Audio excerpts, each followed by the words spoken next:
ಸ್ನೇಹಿತರೆ ನಮಸ್ಕಾರ. ಗೃಹಲಕ್ಷ್ಮಿ ಯೋಜನೆಯಲ್ಲಿ ಇಂದು 31 ಹಾಗೂ 31ನೇ ಕಂತಿನ ಹಣ ಬಿಡುಗಡೆ ಆಗ್ತಾ ಇದ್ದು, ಸುಮಾರು 4,000 ಪ್ರತಿಯೊಬ್ಬ ಮಹಿಳೆಯರಿಗೂ ಕೂಡ ಬರ್ತಾ ಇದೆ. ಅದರಲ್ಲಿ ವಿಶೇಷವಾಗಿ ಈ 13 ಜಿಲ್ಲೆಗಳಲ್ಲಿರ್ತಕ್ಕಂತಹ ಗೃಹಲಕ್ಷ್ಮಿಯರ ಅಕೌಂಟ್‌ಗಳಿಗೆ ಈ ದುಡ್ಡನ್ನ ಜಮೆ ಮಾಡಲಾಗ್ತಾ ಇದೆ. ಸೊ ಹಾಗಾದ್ರೆ ಈ 13 ಜಿಲ್ಲೆಗಳು ಯಾವುವು? ಇದು ಇಂಪಾರ್ಟೆಂಟ್ ಆಗಿರ್ತಕ್ಕಂಥದ್ದು. ಈಗಾಗಲೇ ಜಮಾ ಪ್ರಾರಂಭವಾಗಿದ್ದು, ಹಾಗಾಗಿ ಈಗ ದಿಢೀರನೆ ತಾಂತ್ರಿಕ ದೋಷಗಳನ್ನು ಕೂಡ ತೆಗೆದುಹಾಕಿದ್ದಾರೆ ಈ ಗವರ್ನರ್ಸ್ ಅವರು. ಹಾಗಾಗಿ ವರಿ ಮಾಡಿಕೊಳ್ಳುವಂತಹ ಅವಶ್ಯಕತೆ ಇಲ್ಲವಂತೆ. ಸೊ ಈಗ ಬಿಡುಗಡೆ ಇರ್ತಕ್ಕಂತಹ ಕಂತು 30 ಮತ್ತು 31. ಅದರಲ್ಲಿ ಈಗ 31ನೇ ಕಂತು ಅಂದ್ರೆ ಏಪ್ರಿಲ್ ತಿಂಗಳ ಹಣ, ಹಿಂದಿನ 30ನೇ ಕಂತು ಅಂದ್ರೆ ಮಾರ್ಚ್ ತಿಂಗಳ ಹಣ, ಅದರ ಹಿಂದಿನ ಕಂತು ಅಂದ್ರೆ 29ನೇ ಕಂತು ಫೆಬ್ರವರಿ ತಿಂಗಳ ಹಣ. ಅದು ಇನ್ನೂ ಕೂಡ ಲಕ್ಷಾಂತರ ಫಲಾನುಭವಿಗಳಿಗೆ ಬರಬೇಕಾಗಿದೆ. ಹತ್ತತ್ರ ಇನ್ನೂ 70ರಿಂದ 80 ಲಕ್ಷ ಫಲಾನುಭವಿಗಳಿಗಾದ್ರೂ ದುಡ್ಡು ಬರಬೇಕಾಗಿದೆ. ಈಗ ಕೇವಲ ಒಂದು 30ರಿಂದ 35 ಲಕ್ಷ ಫಲಾನುಭವಿಗಳಿಗೆ ಮಾತ್ರ ದುಡ್ಡು ಜಮಾ ಆಗಿರ್ತಕ್ಕಂಥದ್ದು. ಹೀಗಾಗಿ ಆ ಒಂದು ಕಂತು ಕೂಡ ಪೆಂಡಿಂಗ್ ಇದ್ದ ಹಾಗೆ.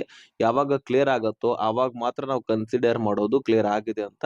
ಈಗ ಸದ್ಯಕ್ಕೆ 30 ಮತ್ತು 31ನೇ ಕಂತಿನ ಹಣ ಮತ್ತೆ ರಿಲೀಸ್ ಆಗ್ತಾ ಇದ್ದು, ಈಗಾಗಲೇ ನಿಮಗೆ ಹಿಂದಿನ ಒಂದು ತಿಂಗಳಲ್ಲಿ ನೋಡಿರಬಹುದು, ನಿಮಗೆ ಸುಮಾರು 3ರಿಂದ 4 ಕಂತುಗಳಾದ್ರೂ ಯುಗಾದಿ ಹಾಗೂ ರಂಜಾನ್ ಹಬ್ಬದ ಸಮಯದಲ್ಲಿ ಜಮಾ ಆದ್ವು. ಇದು ಖುದ್ದಾಗಿ ಸಚಿವೆ ಲಕ್ಷ್ಮಿ ಹೆಬ್ಬಾಳ್ಕರ್ ಅವರು ಕೊಟ್ಟಿರ್ತಕ್ಕಂತಹ ಅಪ್ಡೇಟ್. ಸೊ ಹಾಗಾದ್ರೆ ಬನ್ನಿ ಸ್ನೇಹಿತರ, ಈ 30 ಮತ್ತು 31ನೇ ಕಂತಿನ ಹಣ ರಿಲೀಸ್ ಆಗ್ತಾ ಇದೆಯಲ್ಲ, ಸೊ ಇದು ಸುಮಾರು 13 ಜಿಲ್ಲೆಗಳಲ್ಲಿರ್ತಕ್ಕಂತಹ ಮಹಿಳೆಯರ ಖಾತೆಗಳಿಗೆ ಬರ್ತಾ ಇದ್ದು, ಅದು ಯಾವ ಜಿಲ್ಲೆಗಳಿಗೆ ಬರ್ತಾ ಇದೆ ಎಲ್ಲವನ್ನು ಕೂಡ ಈ ವಿಡಿಯೋದಲ್ಲಿ ನೋಡ್ತಾ ಹೋಗೋಣ. ಸುತ್ತಿ ಇಂಪಾರ್ಟೆಂಟ್ ಮಾಹಿತಿ ರಾಜ್ಯದ ಎಲ್ಲ ಗೃಹಲಕ್ಷ್ಮಿಯರು ನೋಡೋದಷ್ಟೇ ಅಲ್ಲದೆ ಅದನ್ನ ಅರ್ಥ ಮಾಡ್ಕೊಳ್ಳುವಂತಹ ಪ್ರಯತ್ನ ಮಾಡಿ. ಸ್ನೇಹಿತರೆ, ಈ ಗೃಹಲಕ್ಷ್ಮಿಯಲ್ಲಿ ಒಟ್ಟಾರೆಯಾಗಿ 30 ಮತ್ತು 31ನೇ ಕಂತಿನ ಹಣವನ್ನ ಬಿಡುಗಡೆ ಮಾಡಲಾಗ್ತಾ ಇದೆ. ಅದರಲ್ಲಿ ಈಗ ಫೆಬ್ರವರಿ ಮತ್ತು 29ನೇ ಕಂತು, ಮಾರ್ಚ್ 30ನೇ ಕಂತು, ಏಪ್ರಿಲ್ 31ನೇ ಕಂತು, ಈ 3 ಕಂತುಗಳನ್ನ ಸತತವಾಗಿ ಕ್ಲಿಯರ್ ಮಾಡಲೇಬೇಕಾಗಿದ್ದು, ಸಚಿವೆ ಲಕ್ಷ್ಮಿ ಹೆಬ್ಬಾಳ್ಕರ್ ಅವರ ಮೇಲೆ ಸಾಕಷ್ಟು ಮಹಿಳೆಯರು ಕೂಡ ಆಕ್ರೋಶವನ್ನ ವ್ಯಕ್ತಪಡಿಸಿದ್ರು. ಜೊತೆಗೆ ಬಿಜೆಪಿ ನಾಯಕರು ಆಕ್ರೋಶವನ್ನ ವ್ಯಕ್ತಪಡಿಸಿದ್ರು. ಯಾಕಂದ್ರೆ ಬರೀ ನಾವು ನೋಡದಂತೆ ನಡೀತಾ ಇದೀವಿ ಅಂತ ಬಾಯಿ ಮಾತ್ಲಿ ಹೇಳ್ತಾ ಇದ್ದೀರಿ. ಅದನ್ನ ನೀವು ನಡೆದೇ ತೋರಿಸ್ಬೇಕು. ಸಾಕಷ್ಟು ಕಂತುಗಳನ್ನ ಮಹಿಳೆಯರಿಗೆ ಜಮಾ ಮಾಡದೆ ಪೆಂಡಿಂಗ್ ಉಳಿಸ್ತಾ ಇದ್ದೀರಿ. ಆ ಎಲ್ಲ ಕಂತುಗಳನ್ನ ಜಮಾ ಮಾಡ್ಬೇಕಲ್ವಾ? ಯಾಕೆ ಈ ರೀತಿ ತಡೆ ಹಿಡಿತಾ ಇದ್ದೀರಿ? ನಿಮ್ಮ ಹತ್ರ ದುಡ್ಡಿಲ್ಲ ಅಂದ್ರೆ ಹೇಳ್ಬಿಡಿ, ನಾವು ಕೇಳೋದನ್ನೇ ಬಿಟ್ಬಿಡ್ತೀವಿ. ದುಡ್ಡು ಇದೆ ಅಂತೀರಿ, ಕೊಡ್ತೀವಿ ಅಂತೀರಿ, ಆದ್ರೆ ಪೆಂಡಿಂಗ್ ಉಳಿಸ್ತೀರಿ ಯಾಕೆ? ನಿಮ್ಮ ಹತ್ರ ದುಡ್ಡಿಲ್ಲ ಅಂದ್ರೆ ಮಹಿಳೆಯರಿಗೆ ಹೇಳ್ಬಿಡಿ, ನಮಗೂ ಕೂಡ ಹೇಳ್ಬಿಡಿ, ನಾವು ಕೇಳೋದನ್ನ ಬಿಡ್ತೀವಿ. ಇದು ಮಹಿಳೆಯರಿಗೆ ಸುಮ್ನೆ ಕೊಡ್ತೀವಂತ ಸುಳ್ಳು ಭರವಸೆಯನ್ನ ಕೊಡ್ಲಿಕ್ಕೆ ಹೋಗ್ಬೇಡಿ. ಅದರಲ್ಲಿ 2025ರ ಪ್ರಾರಂಭದಲ್ಲಿ ನಿಮಗೆ ಸಾಕಷ್ಟು ವಿಡಿಯೋದಲ್ಲಿ ನಾನು ಚರ್ಚೆ ಮಾಡಿದ್ದೀನಿ. ಇದನ್ನ ರಿಪೀಟ್ ಏನ್ ಮಾಡೋದಿಲ್ಲ, ಶಾರ್ಟ್ ಕಟ್ ನಲ್ಲಿ ಹೇಳ್ತೀನಿ. ಫೆಬ್ರವರಿ ಮತ್ತು ಮಾರ್ಚ್ ತಿಂಗಳ ಹಣವನ್ನ ಸರ್ಕಾರ ಪೆಂಡಿಂಗ್ ಉಳಿಸಿತ್ತು. ಹಾಗಾಗಿ ಆ ದುಡ್ಡನ್ನ ಯಾಕೆ ಪೆಂಡಿಂಗ್ ಉಳಿಸಿದ್ರಿ? ಅವುಗಳನ್ನ ನೀವು ಕೊಡಬೇಕಾಗಿತ್ತು. ಆ 5,000 ಕೋಟಿ ಹಣ ಎಲ್ಲೋಯ್ತು? ಆ ದುಡ್ಡನ್ನ ಮಹಿಳೆಯರಿಗೆ ಕೊಟ್ಟಿದ್ದೀನಿ ಅಂತ ಹೇಳ್ಬಿಟ್ಟು 5,000 ಕೋಟಿ ಹಣವನ್ನ ನೀವೇ ನುಂಗ್ ಹಾಕಿದ್ರಾ ಅಥವಾ ನಿಮ್ಮ ಹಣಕಾಸು ಇಲಾಖೆ ನುಂಗ್ ಹಾಕ್ತಾ ಅನ್ನುವಂತಹ ಪ್ರಶ್ನೆಯನ್ನ ಮಾಡ್ತಾರೆ. ಇದರಿಂದ ಸಚಿವೆ ಲಕ್ಷ್ಮಿ ಹೆಬ್ಬಾಳ್ಕರ್ ಅವ್ರಿಗೆ ಕೋಪ ಅಂತೂ ಬಂದೇ ಬರುತ್ತೆ. ಮತ್ತೆ ಕೊಟ್ಟಿದ್ದೀನಿ, ನಾನು ಕ್ಲಿಯರ್ ಮಾಡಿದ್ದೀನಿ ಅಂತಕ್ಕಂಥದ್ದನ್ನೇ ಹೇಳ್ತಾರೆ. ಆದ್ರೆ ಕ್ಲಿಯರ್ ಮಾಡಿರೋದಿಲ್ಲ. ಆ 2 ತಿಂಗಳ ಹಣ ಪೆಂಡಿಂಗ್ ಉಳಿದಿರೋದು ನಿಜ ಕೂಡ ಆಗಿರುತ್ತೆ. ಆ 2 ತಿಂಗಳ ಹಣವನ್ನ ಯಾವಾಗ ಜಮಾ ಮಾಡ್ತೀರಿ? ಸೊ ಮಹಿಳೆಯರ ಅಕೌಂಟ್‌ಗೆ ದುಡ್ಡು ಜಮಾ ಮಾಡ್ಬೇಕಾಗಿದೆ. ಮಹಿಳೆಯರ ದುಡ್ಡು ಅದು. ನೀವು ಆ ದುಡ್ಡನ್ನ ಏನ್ ಮಾಡಿದಿರಿ? ಸುಮಾರು ಒಂದಲ್ಲ ಎರಡಲ್ಲ 5,000 ಕೋಟಿ ಹಣ ಕಣ್ರೀ. ಒಂದು ಕಂತಿಗೆ 2,500 ಕೋಟಿ ಸಮಥಿಂಗ್ ಹಣ ಬೇಕಾಗತ್ತೆ. 2 ಕಂತಿಗೆ ಸುಮಾರು ಹತ್ತತ್ರ 5,000 ಕೋಟಿ ಹಣ ಬೇಕು. ಹೀಗಾಗಿ ಈ ದುಡ್ಡನ್ನ ಏನ್ ಮಾಡಿದೀರಾ ಅಂತಕ್ಕಂತಹ ಪ್ರಶ್ನೆಗಳನ್ನ ಮಾಡ್ತಾರೆ. ಇದರೆಲ್ಲದರ ಮೇರೆಗೆ ಕೊನೆಯದಾಗಿ ಸಚಿವೆ ಲಕ್ಷ್ಮಿ ಹೆಬ್ಬಾಳ್ಕರ್ ಅವರು ಸಂಬಂಧಪಟ್ಟಂತಹ ಅಧಿಕಾರಿಗಳ ಹತ್ರ ಚರ್ಚೆ ಮಾಡಿದಾಗ ಗೊತ್ತಾಗತ್ತೆ, ಈ 2 ತಿಂಗಳ ಹಣ ಪೆಂಡಿಂಗ್ ಉಳಿದಿದೆ ಅಂತ. ಅವುಗಳನ್ನ ಮುಂದಿನ ದಿನಗಳಲ್ಲಿ ಸರಿಪಡಿಸ್ತೀನಿ ಅನ್ನುವಂತಹ ಭರವಸೆಯನ್ನ ಕೊಟ್ರು. ಹೀಗಾಗಿ ಆ 2 ತಿಂಗಳ ಹಣದ ಜೊತೆಗೆ ಈ ವರ್ಷದಲ್ಲಿ ಅಂದ್ರೆ ಫೆಬ್ರವರಿ, ಮಾರ್ಚ್ ಮತ್ತು ಏಪ್ರಿಲ್ 29, 30 ಮತ್ತು 31ನೇ ಕಂತಿನ ಹಣವನ್ನ ಕೊಡಲಾಗ್ತಾ ಇದೆ. ಸುಮಾರು 6,000 ದುಡ್ಡು. ಅದರಲ್ಲಿ ಈಗ ಸದ್ಯಕ್ಕೆ 2,000 ಹಣ ಕೊಡ್ತಾ ಇದ್ದಾರೆ. ಮತ್ತೆ ಇನ್ನು 4,000 ಹಣವನ್ನ ಜಮಾ ಮಾಡ್ತಾ ಇದ್ದಾರೆ. ಅಂದ್ರೆ 30 ಮತ್ತು 31ನೇ ಕಂತಿನ ಹಣ. ಸೊ ಅದರಲ್ಲಿ ಮುಖ್ಯವಾಗಿ ಯಾವ ಯಾವ ಜಿಲ್ಲೆಗಳಿಗೆ ಈ ದುಡ್ಡು ಬರ್ತಾ ಇದೆ ಅಂತಕ್ಕಂಥದ್ದನ್ನ ನಾವು ನೋಡ್ತಾ ಹೋಗೋದಾದ್ರೆ, ಈ 30ನೇ ಕಂತಿನ ಹಣ ಸ್ಟಾರ್ಟ್ ಆಗ್ತಾ ಇದ್ದು, ಇದು ಮುಖ್ಯವಾಗಿ ಯಾವುದೇ ದುಡ್ಡು ಬರ್ಲಿ, ಅದು ಬೆಂಗಳೂರು ನಗರ ಮತ್ತು ಬೆಂಗಳೂರು ಗ್ರಾಮಾಂತರಕ್ಕೆ ಮೊದಲನೇ ಹಂತದಲ್ಲಿ ಬಂದು ತಲುಪುತ್ತೆ. ಇದನ್ನ ನಾನು ನಿಮಗೆ ಸಾಕಷ್ಟು ವಿಡಿಯೋದಲ್ಲಿ ಹೇಳಿದ್ದೀನಿ. ಯಾಕಂದ್ರೆ ಗೃಹಲಕ್ಷ್ಮಿ ಯೋಜನೆಯ ಪ್ರೊಸೆಸರ್ ಹಾಗಿರತ್ತೆ. ಈ ಯೋಜನೆಯ ಸೈಕಲ್ ತರ ವರ್ಕ್ ಆಗ್ತಿರತ್ತೆ. ಅದು ಹೇಗೆ ಅಂತ ನಾನು ಹೇಳ್ತೀನಿ, ಕೇಳಿಸ್ಕೊಳ್ಳಿ. ಈಗ ಹಣಕಾಸು ಇಲಾಖೆಯಿಂದ ದುಡ್ಡು ರಿಲೀಸ್ ಆಯ್ತಾ ಅಂತ ಅನ್ಕೊಳ್ಳಿ, ಮಹಿಳಾ ಮತ್ತು ಮಕ್ಕಳ ಕಲ್ಯಾಣ ಇಲಾಖೆಗೆ ಡೈರೆಕ್ಟ್ ಆಗಿ ನಿಮ್ಮ ಅಕೌಂಟ್‌ಗಳಿಗೆ ಬರುತ್ತೆ ಅಂತ ಅನ್ಕೊಂಡಿದ್ದೀರಾ? ಖಂಡಿತವಾಗ್ಲೂ ಇಲ್ಲ. ಅದರದೇ ಆದಂತಹ ಪ್ರೊಸೆಸರ್ ಇದೆ.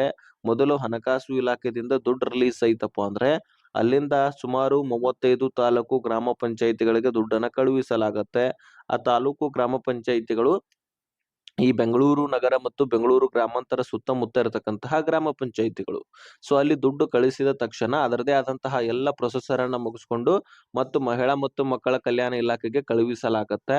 ಸೊ ಮೊದಲು ಈ ರೀತಿ ಇರ್ಲಿಲ್ಲ. ಡೈರೆಕ್ಟ್ ಆಗಿ ಡೆಬಿಟ್ ಟ್ರೆಜರಿ ಪುಷ್ ಆಗ್ತಾ ಇತ್ತು. ಆದ್ರೆ ಮಹಿಳಾ ಮತ್ತು ಮಕ್ಕಳ ಕಲ್ಯಾಣ ಇಲಾಖೆಯದೇ ಸಾಕಷ್ಟು ಕೆಲಸ ಕಾರ್ಯಗಳು ಇರುವಂತಹ ಕಾರಣಕ್ಕಾಗಿ ಇದೊಂದು ಪ್ರೊಸೆಸರ್ ಅನ್ನ ಹೊಸದಾಗಿ ಆಡ್ ಮಾಡ್ಕೊಂಡಿದ್ದಾರೆ.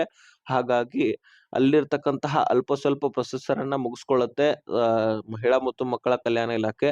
ಅಲ್ಲಿಂದ ಮತ್ತೆ ಏನ್ ಮಾಡುತ್ತೆ, ಡಿಬಿಟಿ ಟ್ರೆಜರಿಗೆ ಪುಷ್ ಮಾಡಲಾಗುತ್ತೆ. ಹೌದು, ಡಿಬಿಟಿ ಟ್ರೆಜರಿಗೆ ಪುಷ್ ಮಾಡಿದ ತಕ್ಷಣ ಬ್ಯಾಂಕ್ಗಳು ಅಪ್ಡೇಟ್ ಮಾಡಿಕೊಂಡು ನಿಮ್ಮ ಅಕೌಂಟ್ಗಳಿಗೆ ಜಮಾ ಮಾಡ್ತಾ ಹೋಗುತ್ತೆ. ಸೊ ಈ ರೀತಿ ಈ ಒಂದು ಗೃಹಲಕ್ಷ್ಮಿ ಯೋಜನೆಯಲ್ಲಿ ಪ್ರೊಸೆಸರ್ ಇರುತ್ತೆ. ಸುಮಾರು 35 ತಾಲೂಕು ಗ್ರಾಮ ಪಂಚಾಯಿತಿಗಳಿಗೆ ದುಡ್ಡನ್ನ ಕಳುಹಿಸಲಾಗಿರುತ್ತಲ್ಲ. ಸೊ ಇದೇ ಕಾರಣಕ್ಕಾಗಿ ಬೆಂಗಳೂರು ನಗರ ಮತ್ತು ಬೆಂಗಳೂರು ಗ್ರಾಮಾಂತರ ಸುತ್ತಮುತ್ತ ಇರತಕ್ಕಂತಹ ಗ್ರಾಮ ಪಂಚಾಯಿತಿಗಳಾದ ಕಾರಣಕ್ಕಾಗಿ ಅಲ್ಲಿಯೇ ಹೆಚ್ಚಾಗಿ ಮೊದಲನೇ ಹಂತದಲ್ಲಿ ಟ್ರಯಲ್ ಕೂಡ ನಡೆಯುತ್ತೆ. ಮೊದಲನೇ ಹಂತದಲ್ಲಿ ಅಲ್ಲಿಯೇ ದುಡ್ಡು ಜಮಾ ಆಗತ್ತೆ. ತದನಂತರ ಉಳಿದ ಜಿಲ್ಲೆಗಳಲ್ಲಿರ್ತಕ್ಕಂತಹ ಮಹಿಳಾ ಅಕೌಂಟ್ಗಳಿಗೆ ಜಮಾ ಆಗ್ತಾ ಬರುತ್ತೆ. ಸದ್ಯಕ್ಕೆ 22ನೇ ಕಂತಿನಲ್ಲಿ ಕಂಡು ಬಂದಿರತಕ್ಕಂತಹ ತಾಂತ್ರಿಕ ದೋಷ ಈ ಸಂದರ್ಭದಲ್ಲಿ 29ನೇ ಕಂತಿನಲ್ಲಿ ಕಂಡು ಬಂದಿತ್ತು ಎನ್ನಲಾಗ್ತಾ ಇದೆ. ಅದನ್ನ ಈಗ ಸರಿಪಡಿಸಿದಾರು ಕೂಡ. ಹಾಗಾಗಿ ಯಾವುದೇ ವರಿ ಮಾಡ್ಕೊಳ್ಳುವಂತಹ ಅವಶ್ಯಕತೆ ಇಲ್ಲ. ಅದರ ಜೊತೆಗೆ ಈಗ ಮತ್ತೆ 30ನೇ ಕಂತಿನ ಹಣವು ಕೂಡ ರಿಲೀಸ್ ಆಗಿದ್ದು ಬೆಂಗಳೂರು ನಗರ ಸೇರಿದಂತೆ ಬೆಂಗಳೂರು ಗ್ರಾಮಾಂತರ, ವಿಜಯನಗರ, ಉತ್ತರ ಕನ್ನಡ, ದಕ್ಷಿಣ ಕನ್ನಡ, ದಾವಣಗೆರೆ, ಬೆಳಗಾವಿ, ಉಡುಪಿ, ತುಮಕೂರು, ಚಿತ್ರದುರ್ಗ, ಮಂಡ್ಯ, ಅದೇ ರೀತಿಯಾಗಿ ಕೊಪ್ಪಳ, ಹಾಸನ ಈ ಒಂದು ಜಿಲ್ಲೆಗಳಲ್ಲಿರ್ತಕ್ಕಂತಹ ಗೃಹಲಕ್ಷ್ಮಿಯರ ಅಕೌಂಟ್ಗಳಿಗೆ ಜಮೆ ಮಾಡಲಾಗ್ತಾ ಇದೆ. ಸೊ ನಾನು ಈಗಾಗಲೇ ಹೇಳಿರ್ತಕ್ಕಂತಹ ಜಿಲ್ಲೆಯವರು ನೀವು ಕೂಡ ಆಗಿದ್ರೆ ನಿಮ್ಮ ಖಾತೆಗಳಿಗೂ ಕೂಡ ಜಮಾ ಆಗುವಂತದ್ದು ವರಿ ಮಾಡಿಕೊಳ್ಳುವಂತಹ ಅವಶ್ಯಕತೆನೇ ಇಲ್ಲ ಸ್ನೇಹಿತರೆ. 29ನೇ ಕಂತಿನ ಹಣ ಇದೀಗ ತಾನೇ ಅದು ಕೂಡ ಪ್ರಾರಂಭವಾಗಿದ್ದು ಇನ್ನು ಲಕ್ಷಾಂತರ ಫಲಾನುಭವಿಗಳಿಗೆ ಬರಬೇಕಾಗಿದೆ. ನಿಮಗೆ ಒಂದೇ ತಿಂಗಳಲ್ಲಿ ಸುಮಾರು 4ರಿಂದ 6 ಸಾವಿರ ಮತ್ತೆ ಜಮಾ ಆಗತ್ತೆ. ನೀವು ಹಿಂದಿನ ದಿನಗಳಲ್ಲಿ ಕೂಡ ಗಮನಿಸಿರಬಹುದು. ಯುಗಾದಿ ಹಾಗೂ ರಂಜಾನ್ ಹಬ್ಬಕ್ಕೆ 24 ಸೆಪ್ಟೆಂಬರ್, 25 ಅಕ್ಟೋಬರ್, 26 ನವೆಂಬರ್, 27 ಡಿಸೆಂಬರ್.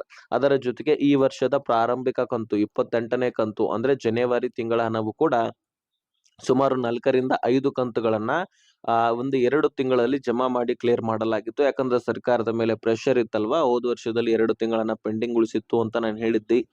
ಅದೇ ಒಂದು ಕಾರಣಕ್ಕಾಗಿ ಸರ್ಕಾರದ ಮೇಲೆ ಪ್ರೆಷರ್ ಬಿದ್ದ ಕಾರಣಕ್ಕಾಗಿ ಒಂದಾದ ಮೇಲೆ ಒಂದು ಕಂತುಗಳನ್ನ ಕ್ಲಿಯರ್ ಮಾಡ್ಲಿಕ್ಕೆ ನೋಡ್ತಾರೆ. ಸತತವಾಗಿ ಎಲ್ಲ ದುಡ್ಡನ್ನ ಜಮಾ ಮಾಡಿ ಈಗ ಸುಮಾರು 4ರಿಂದ 5 ಕಂತುಗಳನ್ನ ಕ್ಲಿಯರ್ ಮಾಡಿದ್ದಾರೆ. ಇನ್ನು ಉಳಿದಂತಹ ಕಂತುಗಳನ್ನು ಕೂಡ ಮತ್ತೆ ಜಮಾ ಮಾಡಿ ನಾವು ಕ್ಲಿಯರ್ ಮಾಡ್ತೀವಿ ಅಂತ ಸಚಿವ ಲಕ್ಷ್ಮೀ ಹೆಬ್ಬಾಳ್ಕರ್ ಅವರು ಭರವಸೆಯನ್ನ ಕೊಟ್ಟಿದ್ದಾರೆ.